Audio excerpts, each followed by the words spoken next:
एक बोली सुनो जी, क्या खूबसूरत बोली है। ਉਹ ਪਿੰਡ ਨਹੀਂ ਵਸਦੇ ਜਿੱਥੇ ਮੁਗਲਾਂ ਦੀ ਸਰਦਾਰੀ। ਅੱਛਾ, ਇਸ ਬੋਲੀ ਨੂੰ ਅਸੀਂ ਉਸ ਸਮਾਜ ਦੇ ਵਿੱਚ, ਉਸ ਮੁਆਸ਼ਰਤ ਦੇ ਵਿੱਚ ਜਾ ਕੇ ਵੇਖਾਂਗੇ ਜਿਹੜੇ ਸਮੇਂ ਦੀ ਇਹ ਬੋਲੀ ਹੈ।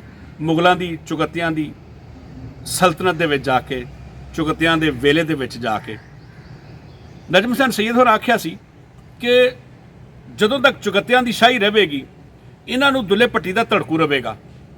ਦੁੱਲਾ ਗੈਰਤ ਦੀ, ਸੱਚਾਈ ਦੀ, ਬਹਾਦਰੀ ਦੀ, ਦਲੇਰੀ ਦੀ ਤੇ ਪੰਜਾਬ ਦੀ ਧਰਤੀ ਦੇ ਆ ਮਾਣ ਬਣ ਕੇ ਸਾਹਮਣੇ ਆਇਆ। ਤੇ ਅਸੀਂ ਚੂੰਕਿ ਉਹਨੂੰ ਆਪਣਾ ਹੀਰੋ ਵੀ ਮੰਨਦੇ ਹਾਂ, ਹੀਰੋ ਸਮਝਦੇ ਵੀ ਹਾਂ।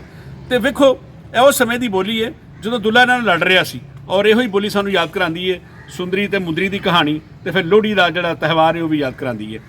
ਉਹ ਪਿੰਡ ਨਹੀਂ ਵਸਦੇ ਜਿੱਥੇ ਮੁਗਲਾਂ ਦੀ ਸਰਦਾਰੀ। ਬੁਨਿਆਦੀ ਤੌਰ ਤੇ ਮੁਗਲ ਇੱਕ ਐਸੀ ਤਾਕਤ ਹੈ ਜਿਹੜੀ ਧਾੜਵੀਆਂ ਦੇ ਸਿਰ ਤੇ ਖਲੋਤੀ ਸੀ, ਜਿਹੜੀ ਲੁੱਟਮਾਰ ਦੇ ਸਿਰ ਤੇ ਖਲੋਤੀ ਸੀ, ਜਿਹੜੀ ਬਿਆਨਾ ਲੈ ਕੇ, ਮਾਲੀਆ ਲੈ ਕੇ ਜਾਂ ਮੁਖਤਲਿਫ ਕਿਸਮ ਦੇ ਟੈਕਸਾਂ ਤੇ ਖਲੋਤੀ ਸੀ।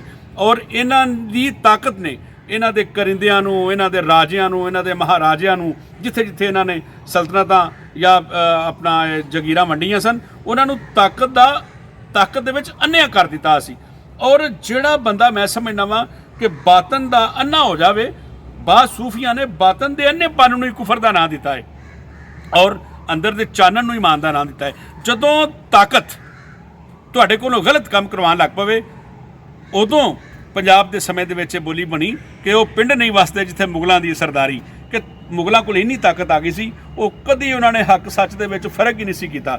ਤੇ ਇਸ ਵਾਸਤੇ ਨਜਮ ਹੁਸੈਨ ਸੈयद ਦਾ ਮਿਸਰਾ ਕਿ ਜਦੋਂ ਤੱਕ ਚੁਗੱਤਿਆਂ ਦੀ ਸ਼ਾਹੀ ਰਹੇਗੀ ਉਹਨਾਂ ਨੂੰ ਦੁੱਲੇ ਭੱਟੀ ਦਾ ਧੜਕੂ ਰਹੇਗਾ।